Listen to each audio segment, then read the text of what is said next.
It is 3 o'clock. It's Thursday. It's time for Recruiter Fuel Live again. Welcome. We're on Facebook. We're on Instagram. I think we're also streaming on YouTube, if I'm not mistaken. David, right? That should be correct. So we were just having a conversation about the quality of the video. And my master pro videographer here has his great big camera equipment. And you folks on Instagram, you're on the iPhone, so which is driving David nuts, just so you know. So you got to have a little bit of fun. No, listen. So today is January 31st. I just, kind of on a personal note, I want to throw a shout out to my daughter. My daughter's 25 today, Lauren Hallapi. Happy birthday to you. I haven't spoken with you yet, but we wish you a happy birthday. And then this is for myself. Tomorrow on the 1st of February, happy anniversary to my wife of now 27 years, effective tomorrow. So she's been with me through this ups and downs of this business, which has not been an easy thing. She is a saint, I will say that. So again, if you guys haven't had a chance to look at Recruiter Fuel that went out today, make sure you do. We brought in a little bit more HR related content to this particular one. And David, I think we're gonna have a series going out with Joan. Yes. So I had an opportunity to sit down, 4 of them? 4 parts. 4 parts. So I had an opportunity a couple of weeks ago to sit down with Joan Moorhead, who has been a HR practitioner for a long time. And you got to check out these videos because Joan is one of these HR professionals, and there's a number of you out there that really gets the business. And it's about how HR drives the business. In fact, if you didn't see today's video, check it out because she talks about, HR has way too many forms, and she does it somewhat sheepishly about, there's just too much around compliance and too much around everything else. And her focus is really on merging talent strategy with business strategy, which is talked about a ton. We use the term talent optimization in terms of getting those two aligned. But over the next 4 sessions, you'll see some real good takeaways, even if you're a recruiter, to understand how the people component supports the business component, which if you don't understand as a recruiter, you're going to have some problems come up. And it actually leads me in to one of the topics I wanted to talk about today. There's actually 3. So here's what I want to chat about today. Number 1 is a comment that I got involved with on Facebook. I'm sorry, it was on LinkedIn. And a guy from PayScale, his name is Chris, it looks like Steinmart. I haven't actually talked to him, but we went back and forth on LinkedIn. He posted something, and it was a picture of a Google search. And at the top of the Google search, he put in recruiters are. And you know how when you put that into the Google search, it'll start giving you suggestions. And these were the suggestions that Google came up with. Recruiters are the worst. Recruiters are stupid. Recruiters are liars. Recruiters are annoying. And recruiters are lazy. There was a couple of other ones in there, but those were the common things that came up when he put what recruiters are. But his comment at the bottom was something that kind of stuck with me. He says, I hope this changes in 2020.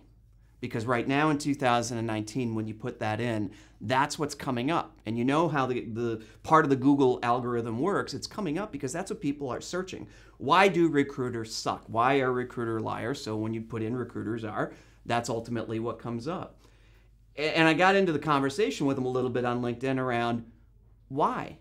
Why is it that that's what comes up when you do a search for recruiters? I mean, do we deserve this reputation that Google is putting out there because that's what people are actually searching?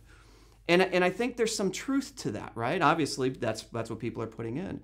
And we've got to understand that in order to change it for 2020, those of us that actually care about our profession, and Chris was one of those that cares about the profession, you could tell based on what he put in there, and there were a few other comments, it's up to us to actually make the change. If it's going to change, we have to change it, right? It's not going to change if all we do is whine about it.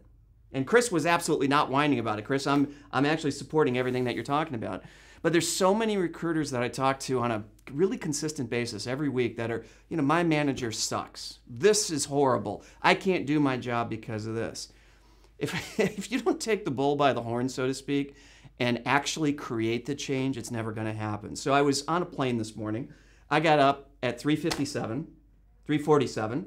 I sent Jennifer a picture of my phone at 3:47 saying, boy, when you got to take a 6 o'clock flight home, this is what happens, right? So But when I finally got on the plane 2.5 hours late, I started to think about, if we're going to change the industry, and this is important for all of you that are recruiters, what do we actually have to do? And I wrote down 7 things that if we really want in 2020, for when you search recruiters are, it says awesome, stellar, business partner, they're incredible, I couldn't do it without them. That's what we need to be able to take this industry to. So there's 7 things. Number 1, the first thing we got to do is create standards.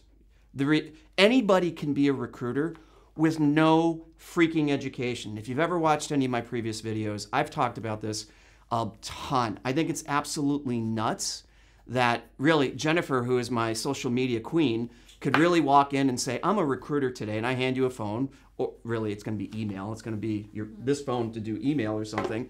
She can call herself a recruiter. She's screwing with people's lives potentially, has no idea how to recruit, but I expect her to recruit. And that's what we're doing. We've got these organizations that are more like a call center, sweatshop sort of mentality of just talk to as many people as you can. So ultimately, there are no standards in recruiting. Some folks are trying to do it, and I applaud them for their efforts. And we've got to all come around this and figure out how to get these standards out there, how to get education out there, whether it's in the form of a certification or something along those lines with continuing education, so that we actually have consistency in what it is we deliver. So number 1, let's figure out a way to create a standard. How we do that, I've got some thoughts, and I'll be sharing that in the coming weeks. Number 2, we've got to re-educate our hiring managers. The constant complaints that I hear from recruiters of, again, my hiring manager sucks. My hiring manager doesn't understand what we're doing. They want to control it. They don't know what they want. The reason they're like that is because we've either allowed them to be like that or we've trained them to be like that. Now let that sink in for a second, right? This is not about bashing recruiters. I've been doing this for 25 years. But the reality of it is we have to do the work to retrain our hiring managers. What is it? Where's the value that we actually provide them? Guys, we can't just say, hey, we're going to serve everything. We're going to do everything you want. Ultimately, that doesn't help us. This is our role. This is your role with Mr. or Mrs. Hiring Manager. We need to have those kind of discussions. So number 1, we've got to create some standards if we want to turn this business around.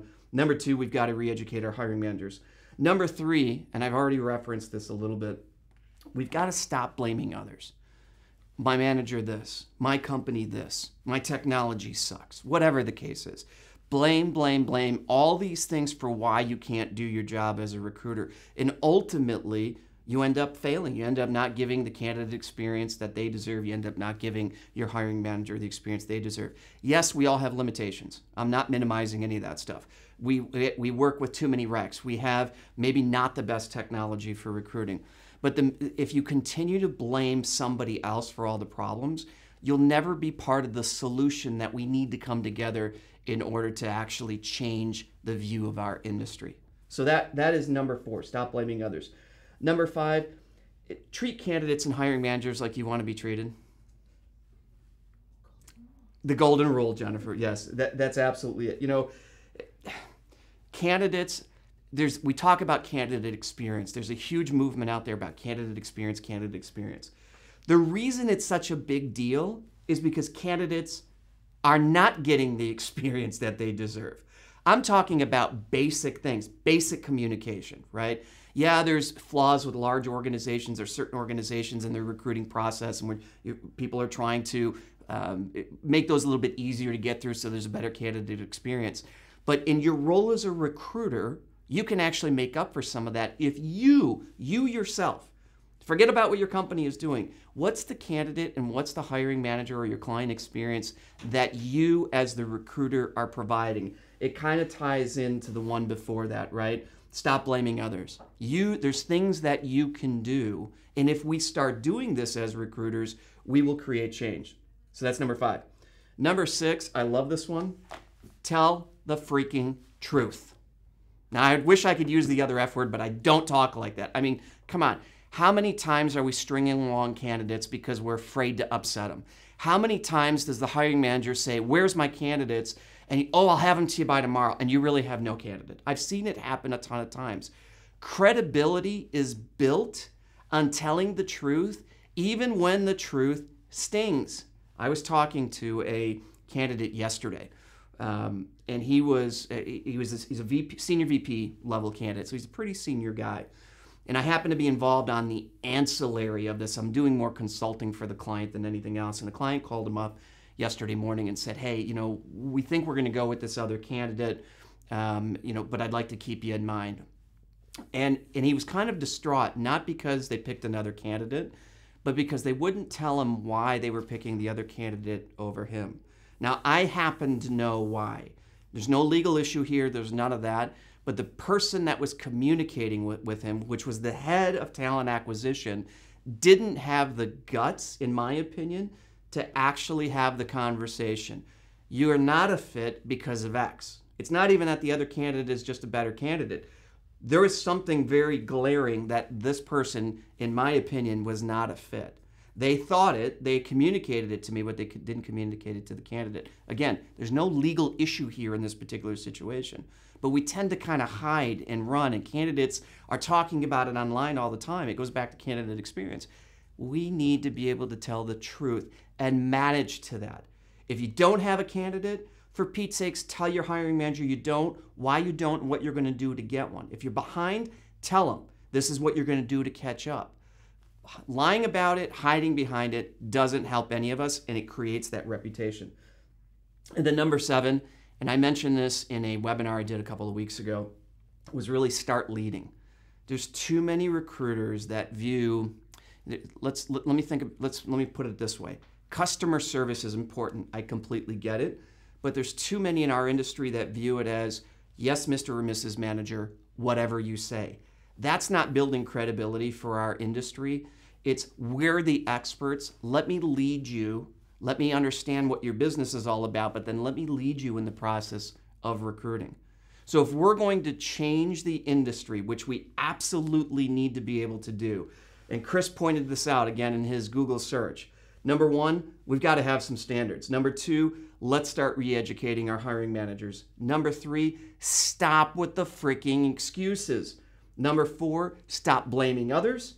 Number 5, treat candidates and hiring managers like you want to be treated. Number 6, tell the freaking truth. And then ultimately, number 7, start leading. This is something I hope to get a lot of comments on, because as an entire industry, we have to come together to be able to fix this stuff.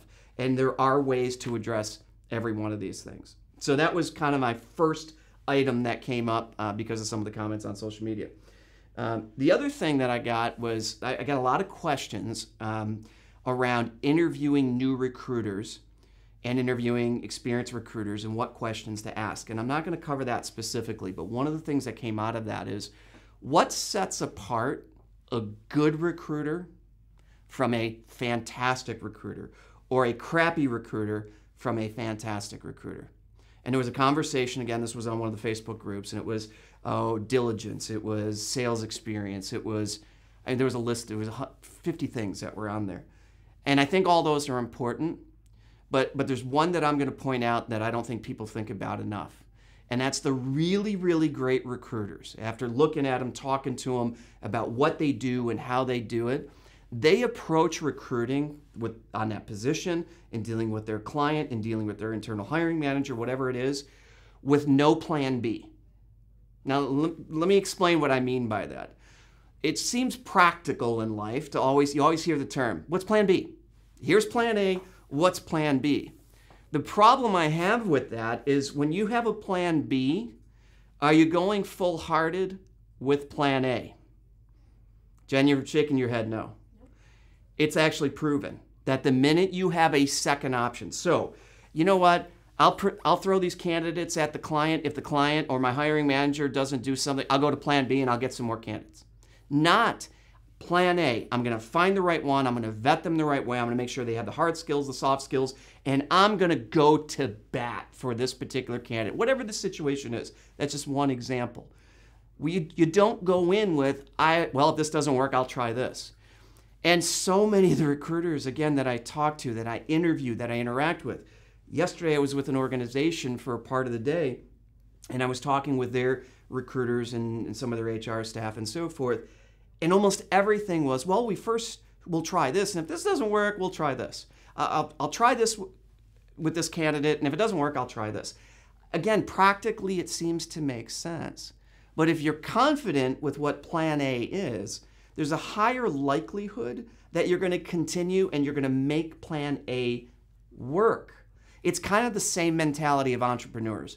Entrepreneurs that kind of have a plan B. Well, I'm going to go try this. If it doesn't work out, I'll go get a job again. Guess what happens to 99.9% of them? They go get a job, and that's okay. But those that there is no plan B, it's either sink or swim, have a certain level of success. Recruiting is the exact same way.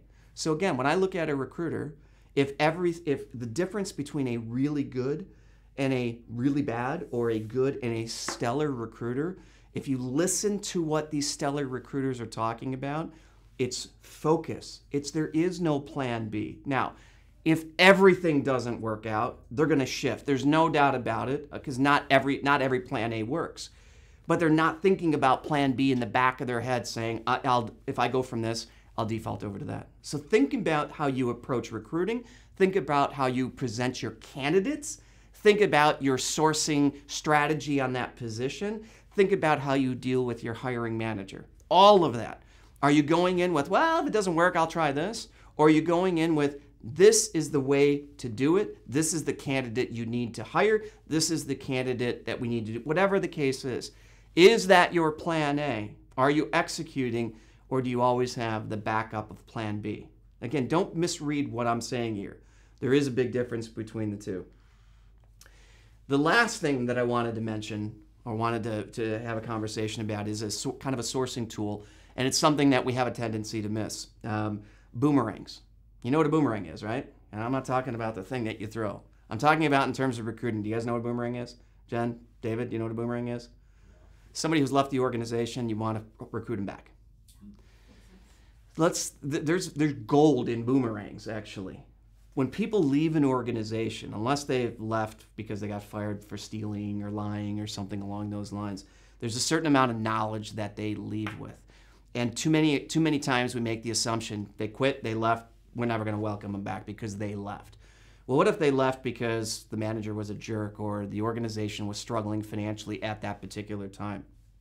And the reason I bring this up is the same organization that I was talking to yesterday. We were looking at the makeup of their current staff in a particular department. And it was almost 54, 55%, I'm rounding the math in my head, were boomerangs. They had left and they had come back 2 years later. All similar time because of what was going on at that particular time. So their strategy wasn't just referrals. It was boomerangs because they could make the case of why to bring those individuals back. So I talked to another organization this morning after I landed, and I was asking them about boomerangs, and their philosophy was, once you leave, you never come back.